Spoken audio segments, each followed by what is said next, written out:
Көжектайға қош келдің. Көжектаймен бірге пингвиннің суретін салайық.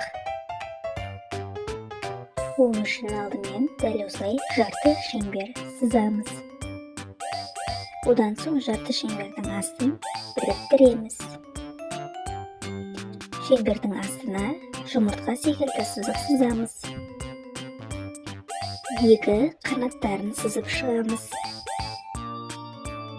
Аяғының бөлігін саламыз. Оң аяғын салып шығамыз. Және сол аяғын салып шығамыз. Қарынының ішкі бөліктерін сызып шығамыз. Тұмсығын сызамыз. Ойық секілді етіп, пингвиннің көз аймағын саламыз. Көздерін саламыз. Енді бояйық. Қара түспен басын бояп шығамыз. Денесін бояп шығамыз.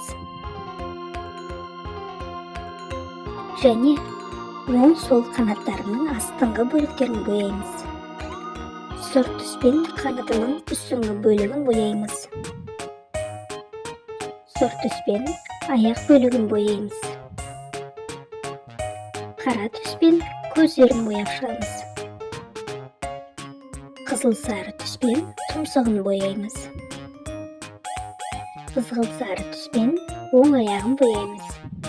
Және сол аяғын да бояп бітіреміз. Мінекей балапан, біздің сурет дайын. Жарайсың балақай, көжектайға тіркел. Келесі кездескенше.